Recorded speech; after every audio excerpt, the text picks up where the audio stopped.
Wow, megastar আপনার একটি কথায় নতুন করে আবারও আমাদের ভেতরে শক্তি জোগালো এবং নতুন করে একটা উদ্যম তৈরি করে দিল। মেগাস্টারের কথাটা শুনেছেন আপনারা? শাকিব খান যেটা বলছে, আমি কখনো হারি না, হয় জিতি না হয় শিখি। শাকিব খান ভাই গতকালকে মিরপুরের স্টেডিয়ামে তিনি নিজে সশরীরে উপস্থিত হয়েছিলেন তার ঢাকা ক্যাপিটালসের শেষ ম্যাচ দেখার সময়। আর সেখানে তিনি এমনটাই প্রত্যাশা করেছে এবং এমনটাই মন্তব্য করেছে যে শাকিব খানের ঢাকা ক্যাপিটালস টিম যেভাবে পারফরমেন্স করেছে সেই পারফরমেন্সটা কারোরই পছন্দ হয়নি। একদিক থেকে মেগাস্টার শাকিব খানও খুবই বিষণ্ণিত, খুবই বিষণ্ণতার সাথে তিনি কিন্তু ক্রিকেট খেলাটা তিনি শেষ পর্যন্ত এগিয়ে নিয়ে এসেছেন।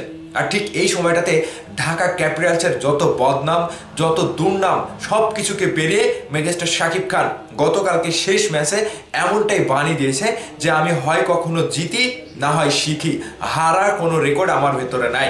এই কথাটা বলার কারণ কি জানেন? এই কথাটা বলার কারণও রয়েছে। মেগাস্টার শাকিব খান এই প্রথমবার তিনি বিপিএল এ দল কিনেছিলেন, অনেক স্বপ্ন নিয়ে অনেক আশায় বুক বেঁধে তিনি দলটা কিনলেন। কেনার পরে আশা অনুরূপ পারফর্ম করতে পারেনি, কিংবা টিম ম্যানেজমেন্ট, টিমের ক্যাপ্টেন কিংবা দল গোছানো থেকে শুরু করে সব কিছুতেই মেগাস্টার শাকিব খান নতুন।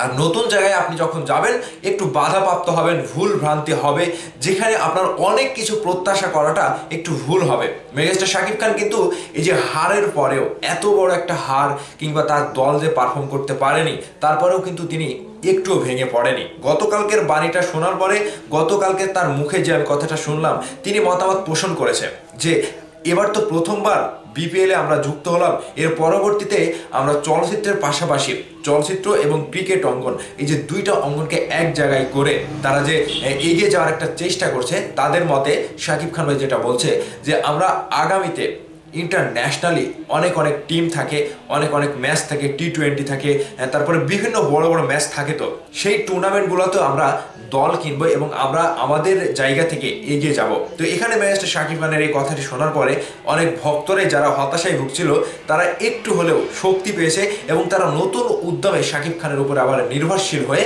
তারা আবারও এই যে ক্রিকেটকে বিদায় জানিয়ে আগামীর স্বপ্ন বুকে রেখে একটা স্বপ্ন বাঁধা কিংবা বড় আকারের কোনো কিছু তৈরি করা কিংবা বড় আকারের একটা সৃষ্টি শাকিব খানের হাত ধরে সবাই এগিয়ে যাচ্ছে এই চেষ্টায়। তো ভাবা যাচ্ছে যে বর্তমান সময়ে মেগাস্টার শাকিব খানের সিনেমার বাইরে ক্রিকেট অঙ্গনেও যে একটা নাম ডাক উঠে গেল এবং মেগাস্টার শাকিব খান কিন্তু স্টেডিয়ামে গিয়ে ভক্তদেরকে, দর্শকদেরকে তার নিজের দলের জার্সি কিন্তু দিচ্ছিল, ছুড়ে দিচ্ছিল।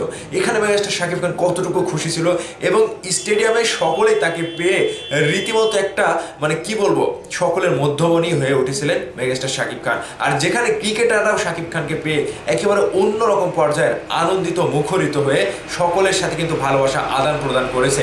শাকিব খানের মুখে কিন্তু একটু হারের ছাপ ফুটে ওঠেনি, তিনি কিন্তু খুব হাস্য উজ্জ্বল এবং খুশির সাথে সকলের সাথে মিট করেছে এবং সকলের সাথে দেখা করার পরে কিন্তু তিনি স্টেডিয়াম থেকে বের হয়েছে। তবে শাকিব খান ভাই যেটা বলে সেটা করেই দেখায়, তার জীবনে হারের কোনো রেকর্ড নাই, হয় তিনি শেখে না হয় তিনি কিছু সেখান থেকে নতুনত্ব খুঁজে পায়। এটাই শাকিব খানের উদ্যম, আর এই উদ্যমেই তিনি 25 বছর পার করে দিয়ে আসলেন। ভাইবাস, শাকিব ভাইয়ের কথার সাথে কি আপনারা একমত? আমি কখনো হারি না, হয় জিতি না হয় শিখি। বিষয়টা একটু ভেবে দেখবেন, আপনারাও কমেন্ট করে জানাবেন। ভালো থাকবেন, ধন্যবাদ সম্পূর্ণ ভিডিওটি দেখার জন্য।